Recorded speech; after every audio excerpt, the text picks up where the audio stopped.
আসসালামু আলাইকুম এভরিওয়ান। তো কেমন আছেন সবাই? আশা করি সবাই ভালো আছেন।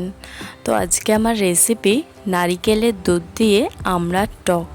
তো চলুন সেটাই আপনাদের সঙ্গে শেয়ার করব। শুরু করা যাক। তো প্রথমেই আমি কড়াই সরিষার তেল দেব, তারপর 1 চামচের মতো রসুন বাটা দেব।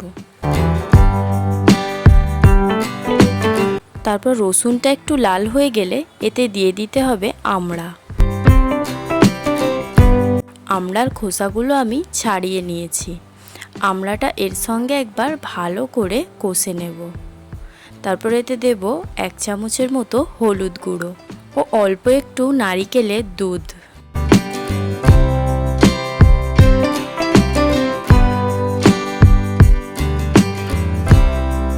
আমড়াটা ভালো করে কষা হয়ে গেলে আরও একটু নারিকেলের দুধ দিয়ে দিতে হবে। ভালো করে একবার মিশিয়ে নেব। তারপর ঢাকা দিয়ে আমড়াটা সিদ্ধ করে নেব।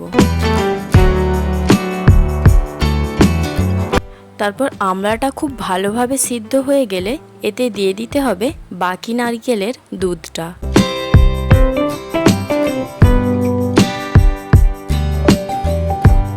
তারপর এতে অ্যাড করব পরিমাণ মতো লবণ। ভালো করে একবার মিশিয়ে নিতে হবে।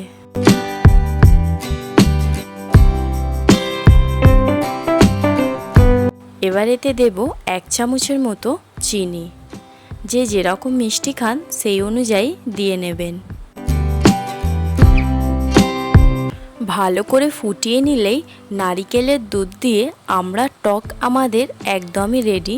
এবার এটা আমি পরিবেশন করব। এটা বানানো অনেক সহজ আর খেতেও খুব সুন্দর। আপনাদের যদি ভালো লাগে অবশ্যই একবার বাড়িতে বানিয়ে দেখতে পারেন। ভিডিওটি ভালো লাগলে লাইক করবেন ও চ্যানেলে নতুন থাকলে চ্যানেলটিকে সাবস্ক্রাইব করবেন। তো ভালো থাকবেন সবাই। আবারও একটি রেসিপি নিয়ে দেখা হবে।